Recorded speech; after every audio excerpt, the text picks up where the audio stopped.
तो आज के इस वीडियो में हम लोग जानने वाले हैं कि माइक्रोसॉफ्ट एक्सेल में वर्क डे फॉर्मूले का इस्तेमाल हम लोग कैसे करते हैं। उससे पहले ये जान लेते हैं कि वर्क डे फॉर्मूले का इस्तेमाल किया क्यों जाता है। एक एग्जांपल से समझते हैं। मान लीजिए कि हमारे पास कुछ टास्क है, उसकी स्टार्टिंग डेट दी हुई है और नंबर ऑफ डेज दिए हुए हैं कि कितने वर्किंग डेज में वो काम खत्म होना है। और अगर हमें एंड डेट निकालनी है, यानी कि किस दिन ये काम खत्म होगा, किस डेट को ये काम खत्म होगा, तो उसके लिए हम इस्तेमाल करते हैं वर्क डे फॉर्मूले का। वर्क डे फॉर्मूला क्या करता है कि बीच में सैटरडे और संडे यानी कि वीकेंड्स को हटा देता है। और अगर कोई बीच में हॉलीडे पड़ रहा है तो वो भी हम उससे हटा सकते हैं। तो इनको हटा करके जितने भी मतलब जो भी डेट आएगी वो डेट आपको यहाँ पे डिस्प्ले कर देगा। अभी जब यूज करेंगे तो आपको और क्लियर हो जाएगा। अब मान लीजिए कि हमें यहाँ पर वर्क डे फॉर्मूला लगाना है, तो हमने सबसे पहले इक्वल टू टाइप किया। उसके बाद WORK टाइप किया तो नीचे देखिए वर्क डे फॉर्मूले का ऑप्शन आ गया। इस पर डबल क्लिक करिए, फॉर्मूला ओपन हो जाएगा। अब यहाँ पर देखिए सबसे पहले कह रहा है स्टार्टिंग डेट, यानी टास्क जिस दिन शुरू हो रहा है वो वाली डेट हमें सेलेक्ट करनी है। तो हम यहाँ पर देखिए ये स्टार्टिंग डेट जो है ये इसको सेलेक्ट कर लेते हैं। ठीक है। उसके बाद कह रहा है यहाँ पर कि डेज कितने कितने दिनों में ये काम खत्म होगा। ठीक है, ये देखिए स्टार्टिंग डेज के बगल में डेज यहाँ पे दिया हुआ। तो इस सेल का रेफरेंस दे देंगे नंबर ऑफ डेज, जो कि 12 दिखा रहा है। आप टाइप भी कर सकते हैं। तो पहले हमने कॉमा टाइप किया, उसके बाद इस सेल को सेलेक्ट कर दिया। अब यहाँ पर कह रहा है हॉलीडेज। ठीक है, तो आप हॉलीडेज को सेलेक्ट भी कर सकते हैं और हॉलीडेज के बिना भी निकाल सकते हैं। अगर हम यहीं पे ब्रैकेट क्लोज करके इंटर प्रेस करेंगे तो बिना हॉलीडेज के ये डिस्प्ले कर देगा, यानी सिर्फ सैटरडे संडे हटाएगा। लेकिन अगर हम चाहते हैं कि हॉलीडेज भी काउंट हो तो उसके लिए हम क्या करेंगे, कॉमा टाइप करेंगे। और ये देखिए हॉलीडेज की ये यहाँ पर एक लिस्ट मैंने बना रखी है। मैंने एक रेफरेंस के लिए सिर्फ एक हॉलीडे यहाँ पे नोट किया हुआ। आप चाहे तो और भी मतलब पूरे साल का हॉलीडेज यहाँ पर आप मतलब नोट कर सकते हैं। तो आपको क्या करना होगा, जितना भी हॉलीडेज आपको ऐसे सेलेक्ट कर लेना है। ठीक है, फिलहाल एक ही है तो फिलहाल हम एक ही को रहने देते हैं। हमने ये इसको यहाँ पर सेलेक्ट कर लिया। उसके बाद आप देखेंगे यहाँ पर ये रेफरेंस जो हॉलीडेज का था वो सेलेक्ट हो चुका है। ब्रैकेट यहाँ हमने क्लोज किया और एंटर बटन प्रेस करते ही ये देखिए एंड डेट यहाँ पर आ चुकी है 29 मार्च। अब इसको पकड़ के नीचे तक हम ड्रैग कर देंगे तो बाकी की भी डेट आ जाएगी। नाउ फंक्शन का इस्तेमाल किया जाता है करंट डेट और टाइम को ऐड करने के लिए। अब मान लीजिए कि इस सेल में हमको करंट डेट और टाइम ऐड करना है, तो सबसे पहले हम यहाँ पर इक्वल टू टाइप करेंगे। उसके बाद NOW टाइप करेंगे तो देखिए नीचे नाउ का ऑप्शन आ गया। इस पर डबल क्लिक करिए, फॉर्मूला ओपन हो जाएगा। ब्रैकेट ओपन है, ब्रैकेट सिंपल हमें यहाँ क्लोज करना है और इंटर बटन प्रेस कर देना है। तो ये देखिए करंट डेट और टाइम यहाँ पर आ गया। Work days dot INTL formula क्या होता है और इसे कैसे इस्तेमाल करते हैं। सबसे पहले जान लेते हैं कि इसका इस्तेमाल किया क्यों जाता है। देखिए वर्क डे फॉर्मूला जो नॉर्मल होता है उसमें सैटरडे और संडे बाय डिफॉल्ट वो काउंट कर लेता है एज ए वीकेंड। लेकिन अब मान लीजिए कि आप अपने मन से कोई डे वीकेंड लेना चाहें। कई जगह ऐसा भी होता है ना ऑफिस में कि किसी और डे फ्राइडे हो जाता है या थर्सडे हो जाता है, या मतलब कोई एक डे एज ए आप वीकेंड ले सकते हैं, मतलब कस्टमाइज कर सकते हैं। तो इस केस में हम इस्तेमाल करते हैं work days dot INTL formula. इसमें हम वीक डेज जो होता है अपनी मर्जी से डिसाइड कर सकते हैं। अभी जब यूज करेंगे तो और क्लियर हो जाएगा। अब यहाँ पर आप देख सकते हैं कि टास्क है हमारे पास, स्टार्टिंग डेज है, नंबर ऑफ डेज मतलब इतने दिन में कंप्लीट करना है, और हमें एंड डेट निकालना है। लेकिन उसमें जो वीकेंड्स है वो अपने हिसाब से हमें सेलेक्ट करना है। तो यहाँ हम इस्तेमाल करेंगे work days dot INTL formula. सबसे पहले इक्वल टू टाइप करते हैं, उसके बाद WORK, तो नीचे देखिए यहाँ पर वर्क डे डॉट INTL फॉर्मूले का ऑप्शन ये देखिए आ गया। ठीक है, इस पर डबल क्लिक करिए, फॉर्मूला यहाँ ओपन हो जाएगा। सबसे पहले ये पूछ रहा है स्टार्टिंग डेट, तो स्टार्टिंग डेट हम ये सेलेक्ट कर लेते हैं। उसके बाद कॉमा, अब नंबर ऑफ डेज पूछ रहा है कितने दिन में ये काम खत्म होना है। तो यहाँ पर देखिए 12 डे दिया हुआ है, तो इस वाली सेल को हम सेलेक्ट कर लेते हैं। आप मतलब मैनुअली टाइप भी कर सकते हैं। ठीक है, उसके बाद ध्यान से देखिए, अब यहाँ पर हमें वीकेंड डिसाइड करना है। ठीक है, दिन को हम एज ए वीकेंड लेना चाहते हैं। तो हम यहाँ कॉमा टाइप करेंगे तो नीचे देखिए सारे डेज का ऑप्शन यहाँ आपके पास आ गया। कोई भी आप सिलेक्ट कर सकते हैं। तो मान लीजिए कि हम फ्राइडे सैटरडे यहाँ पे ले लेते हैं। नीचे देखिए ये फ्राइडे सैटरडे है, इसको हमने सेलेक्ट किया।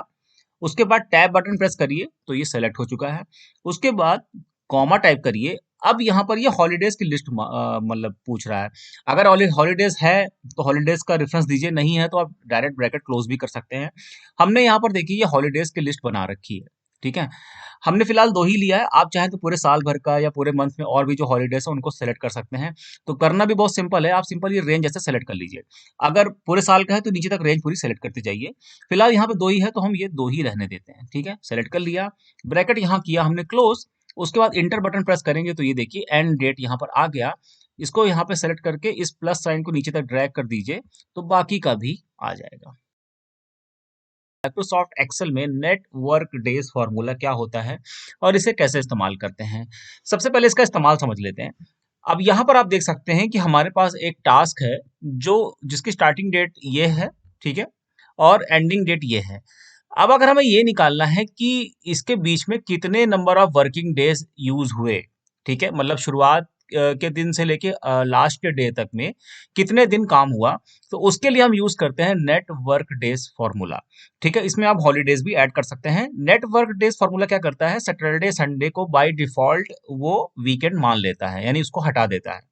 ठीक है, अभी जब यूज करेंगे तो आपको और क्लियर हो जाएगा। तो अब मान लीजिए कि यहाँ पर हमको निकालना है नेट वर्क डेज फॉर्मूला, तो हमने सबसे पहले इक्वल टू टाइप किया, ठीक है, उसके बाद NETW टाइप किया, तो नीचे देखिए नेट वर्क डेज फॉर्मूले का ऑप्शन आ गया यहाँ पे, इस पर डबल क्लिक करिए, फॉर्मूला यहाँ ओपन हो गया। सबसे पहले ये कह रहा है कि स्टार्टिंग डेट, ठीक है, तो हमें सबसे पहले स्टार्टिंग डेट लेनी है। ये देखिए स्टार्टिंग डेट आपको यहाँ दिख रही होगी। सबसे पहले हमें स्टार्टिंग डेट सेलेक्ट करनी है, तो ये रही स्टार्टिंग डेट, हमने इसको सेलेक्ट कर लिया, ठीक है।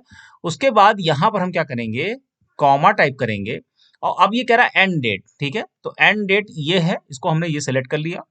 उसके बाद कॉमा टाइप किया। अब अगर आपके पास हॉलीडेज है, ठीक है, मतलब इसके बीच में हॉलीडेज पड़ रहा है तो आप ऐड कर सकते हैं।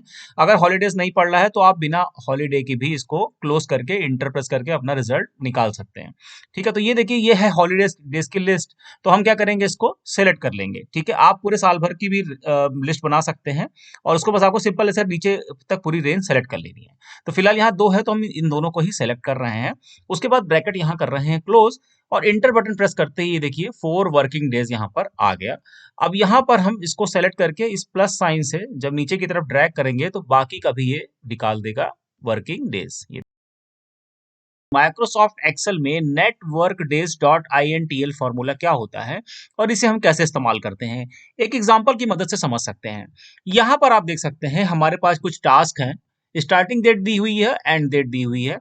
अब अगर हम ये चाहते हैं कि इन दोनों को मतलब इन दोनों के बीच में टास्क को पूरा करने के लिए कितने वर्किंग डेज यहाँ पर होंगे, तो उसको कैलकुलेट करने के लिए हम net work days dot INTL फॉर्मूले का इस्तेमाल करते हैं। 2 फॉर्मूला होता है, नेट वर्क डेज और net work days dot INTL। दोनों में अंतर क्या होता है, नेट वर्क डेज में क्या होता है, बाय डिफॉल्ट वो संडे और सैटरडे को वीकेंड मानता है, उसको हम बदल नहीं सकते हैं।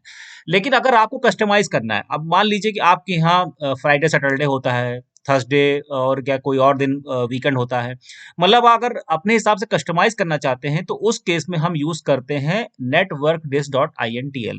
अभी जब यूज करेंगे तो आपको और क्लियर हो जाएगा। तो अब मान लीजिए कि यहाँ पर हमें नेटवर्क डेज निकालना है, मतलब बीच में कितने वर्किंग डेज है वो निकालना है यहाँ पे। तो हमने यहाँ पे देखिए इस सेल को सेलेक्ट किया, उसके बाद इक्वल टू टाइप किया, उसके बाद NETWORK टाइप किया, तो नीचे देखिए 2 फॉर्मूला को दिख रहा है, नेटवर्क डेज और नेटवर्क डेज डॉट INTL। हम सेलेक्ट करेंगे नेटवर्क डेज डॉट INTL। ठीक है, इस पर डबल क्लिक करिए, फॉर्मूला यहाँ ओपन हो गया। अब हमें सबसे पहले स्टार्टिंग डेट देनी है, तो ये वाली सेल हमने सेलेक्ट कर ली, कॉमा लगा दिया। उसके बाद एंड डेट देनी है, फिर हमने जब कॉमा लगाया तो ये देखिए आपके सामने अलग अलग डेज की पूरी लिस्ट यहाँ पर आ गई। अब आप अपने हिसाब से कस्टमाइज कर सकते हैं कि कौन सा वीकेंड आपको सेलेक्ट करना है। मान लीजिए कि हम संडे ओनली को सेलेक्ट कर लेते हैं। ठीक है, हमने सेलेक्ट कर लिया, टैब बटन प्रेस करेंगे तो ये सेलेक्ट हो जाएगा, फिर कॉमा टाइप कर दीजिए। उसके बाद अगर कोई हॉलीडेज भी आप ऐड करना चाहते हैं, अगर नहीं चाहते तो इस कॉमा को टाइप ना करके ब्रैकेट क्लोज करके इंटर प्रेस करेंगे तब भी आपके वर्किंग डेज आ जाएंगे। लेकिन अब मान लीजिए कि बीच में कुछ हॉलीडेज भी पड़ रहे हैं, तो हमने ये देखिए यहाँ पे हॉलीडेज की लिस्ट बनाई हुई है। आप कितनी भी लिस्ट यहाँ पर मतलब बना करके उसको उस पूरी रेंज को ऐसे सेलेक्ट कर सकते हैं। लेकिन फिलहाल 2 है तो हम 2 ही रहने देते हैं, तो हमने इस रेंज को सेलेक्ट कर लिया। उसके बाद ब्रैकेट यहाँ क्लोज किया और इंटर बटन प्रेस करते ही ये देखिए वर्किंग डेज आ गए। अब इसको सेलेक्ट करिए, प्लस का साइन नीचे तक ड्रैग कर दीजिए, तो बाकी की भी वर्किंग डेज यहाँ पे आ जाएंगे। माइक्रोसॉफ्ट एक्सेल में ई डेट फार्मूला हम कैसे इस्तेमाल करते हैं। उससे पहले ये जान लेते हैं कि ये फार्मूला इस्तेमाल किया क्यों जाता है। अब यहाँ पर आप देख सकते हैं हमारे पास स्टार्टिंग डेट दी हुई है। अब अगर हमें same date after 3 months check करनी है तो उसके लिए हम यूज़ करते हैं ई डेट फार्मूला। यूज़ करना भी बड़ा सिंपल है। सबसे पहले इक्वल टू टाइप करिए, उसके बाद ई डी ए टाइप करिए तो नीचे देखिए ई डेट फार्मूले का ऑप्शन आ गया। इस पर डबल क्लिक करिए, फार्मूला ओपन हो जाएगा। अब सबसे पहले हमें स्टार्ट डेट जो है वो सेलेक्ट करनी है, तो ये है हमारी स्टार्टिंग डेट, ये हमने सेलेक्ट कर लिया। उसके बाद कॉमा टाइप करिए, उसके बाद कितने महीने बाद, मैंने एग्जांपल के लिए 3 मंथ्स लिया है, आप 4, 5, 6 कोई भी मंथ ले सकते हैं। तो मान लीजिए कि 3 महीने बाद की सेम डेट हमें चेक करनी है, तो हमने यहाँ 3 टाइप कर दिया, ब्रैकेट यहाँ किया क्लोज और इंटर बटन प्रेस करते ही ये देखिए यहाँ पर मार्च था और यहाँ पर जून आ गया, मतलब सेम डेट आफ्टर 3 मंथ इसने शो कर। माइक्रोसॉफ्ट एक्सेल में ईओ मंथ फार्मूला कैसे इस्तेमाल करते हैं, उससे पहले ये जान लेते हैं कि इसका इस्तेमाल किया क्यों जाता है। एक एग्जांपल से समझते हैं। यहाँ पर हमारे सामने स्टार्टिंग डेट दी हुई है। अब अगर हम ये चाहते हैं कि इसी महीने की लास्ट जो डेट है वो यहाँ पर इस सेल में आ जाए, तो इसके लिए हम यूज करते हैं ईओ मंथ फार्मूला। इसे हम 3 तरीके से इस्तेमाल कर सकते हैं। अगर हमें सेम मंथ की लास्ट डेट चाहिए, यानी कि हमें मार्च दिया हुआ है, हम चाहते हैं मार्च की ही लास्ट डेट यहाँ पर आ जाए, तो कैसे इस्तेमाल करेंगे। अगर आगे के महीनों की लास्ट डेट आ जाए तो कैसे इस्तेमाल करेंगे, और पीछे के महीनों की लास्ट डेट आ जाए तो कैसे इस्तेमाल करेंगे। यानी कि 3 तरीके से ये फॉर्मूला इस्तेमाल हो सकता है।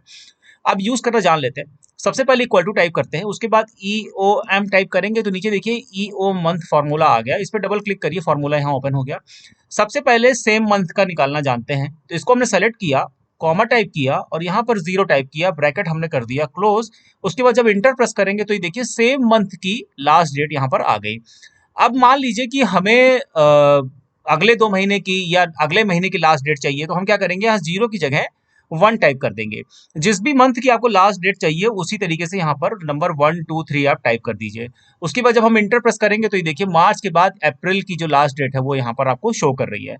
अब अगर मान लीजिए कि हमें फरवरी यानी कि पिछले महीने की लास्ट डेट जाननी है, तो यहाँ 1 की जगह हम क्या 1 की जगह क्या करेंगे, -1 कर देंगे, -1 कर देंगे। ठीक है। उसके बाद जब इंटर प्रेस करेंगे तो ये देखिए फरवरी की लास्ट डेट यहाँ पर आ गई। माइक्रोसॉफ्ट एक्सेल में वीक नम फार्मूला कैसे इस्तेमाल करते हैं, उससे पहले ही जान लेते हैं कि ये फार्मूला इस्तेमाल किया क्यों जाता है। एक एग्जांपल से समझ लेते हैं। यहाँ पर हमारे पास ये एक डेट है। अगर हमें ये पता लगाना है कि साल के किस हफ्ते में यानी किस वीक में ये डेट आती है, तो इसके लिए हम यूज करते हैं वीक नम फार्मूला। अभी जब यूज करेंगे तो आपको और क्लियर हो जाएगा। तो सबसे पहले इक्वल टू टाइप करिए, उसके बाद WEE टाइप किया तो नीचे देखिए वीक नम फार्मूले का ये देखिए ऑप्शन यहाँ पे आ गया। इस पर डबल क्लिक करिए, फार्मूला ओपन हो जाएगा। अब डेट को सेलेक्ट कर लीजिए, ब्रैकेट क्लोज कर दीजिए और इंटर बटन प्रेस कर दीजिए, तो ये देखिए ये जो 11th वीक की डेट है, मतलब साल में लगभग अप्रोक्सीमेटली 52 वीक्स होते हैं, तो इसमें 11th जो वीक होगा उसमें ये डेट आएगी।